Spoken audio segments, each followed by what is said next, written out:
CSV class daily में आप सभी का स्वागत है। हम वर्ग 8वीं के प्रश्नावली 2.2 का क्वेश्चंस को सॉल्व करेंगे और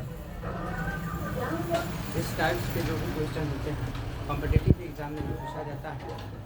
और ये जो क्वेश्चन है बोल रहा है चीनी के मूल्य में 25% वृद्धि होने पर अब 1 केजी चीनी का मूल्य 32 रुपया है, तो प्रारंभ में चीनी का मूल्य प्रति केजी क्या था, यही जानना है। यानी कि जब चीनी का मूल्य था वो क्या था, अब 25% वृद्धि हो गया तो 32 रुपया हो जाता। यानी कि शुरुआत समय में चीनी का मूल्य क्या था, अब वृद्धि होने पर 32 रुपया हो जाता है। तो बताइए कि इस चीनी का मूल्य क्या होगा।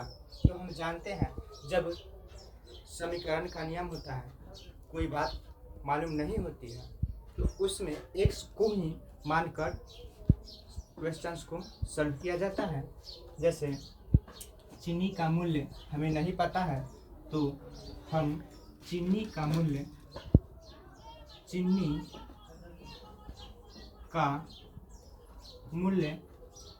x रुपया मानते हैं। x रुपया मान लेते हैं।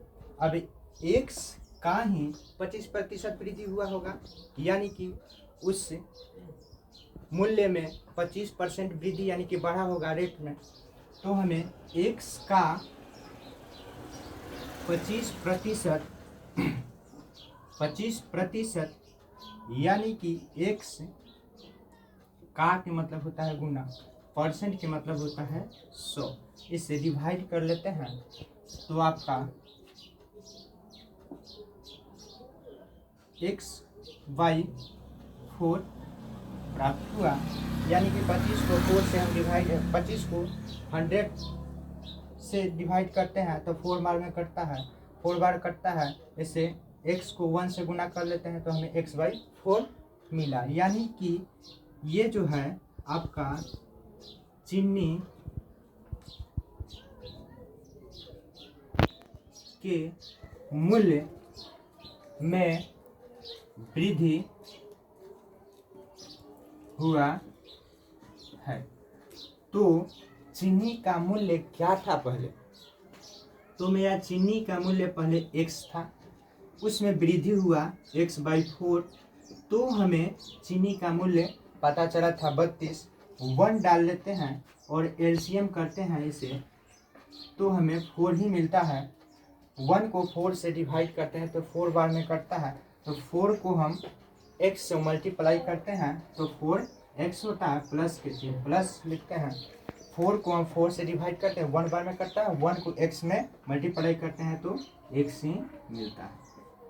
बटा 1 डालकर क्रॉस मल्टीप्लाई कर लेते हैं। तो यहाँ देख रहे हैं कि कुछ जो है यहाँ पे सॉल्यूशन होने की प्रक्रिया है तो कर सकते हैं। यहाँ पे जो हुआ 5x/4 equal to 32/1 cross multiply कर लेते हैं तो आपका जो है 5x इक्वल टू 128 प्राप्त हुआ। तो हम x इक्वल टू 128 बटा में 5 लिखते हैं, क्योंकि हम उस समय बता दिए हैं बेसिक क्लास में कि अगर जो कोई संख्या मल्टीप्लाई में रहता है यानी गुना में रहता है तो बराबर तो उधर उस साइड में ले जाते हैं तो डिवाइड में हो जाता है। यहाँ मल्टीप्लाई में था तो बराबर इधर ले गए तो हमें डिवाइड में हुआ। अब भाग कर लेते हैं यानी डिवाइड कर लेते हैं तो हमें 2 बार में कटेगा तो 10 हुआ और 10 हुआ, बचा कितना 28। 28 को डिवाइड किए तो आपका 5 बार में कटेगा, फिर बचा आपका 3, तो पॉइंट डालेंगे और 0 लिखकर 30 कर लेंगे तो डिवाइड करते हैं तो 6 बार में कटता है। आपका x का मान हो गया 25.6। जैसे हम कुछ उदाहरण लेकर बता रहे हैं। कोई चीनी का मूल्य जो है 32 रुपया है, इसमें 32 का 25% वृद्धि हो जाता है, तो चीनी का मूल्य क्या होगा? तो 32 जो है हमारा चीनी का मूल्य था, और इसमें प्रारंभिक में 32 था, अब इसमें वृद्धि हुआ है, तो कितना वृद्धि हुआ है? 25, यानी कि 25/100। इसे डिवाइड कर लेते हैं तो 4 बार में कटता है। तो यहाँ देख रहे हैं कि इसमें भी डिवाइड हो सकता है, तो 8 बार में कटा, यानी कि आपका 8 वृद्धि मिला, वृद्धि मिला। जैसे यहाँ पे आपका x/4 मिला, तो हम 32 में 8 को ऐड किए, तभी ना हमें 40 मिला। तो यहाँ पे हम x/1 में x + x/4 को ऐड किए, तभी ना हमें 32 मिला।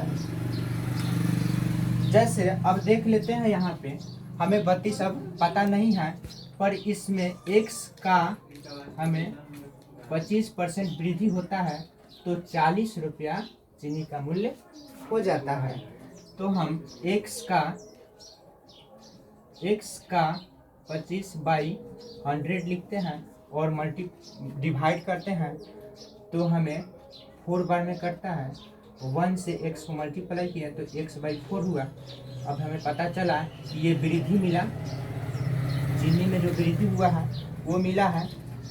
अब देखिए यहाँ पे x हम मान कर चले हैं, x को मान कर चले हैं, x प्लस ये वृद्धि x/4, तभी ना हमें 40 रुपया हुआ था। 1 डालकर एलसीएम करते हैं तो आपका 4 हुआ। यहाँ पे देख लेते हैं कि 5x = 40/1 क्रॉस मल्टीप्लाई कर लेते हैं, तो यहाँ पे 160 प्राप्त होता है, 5x बराबर।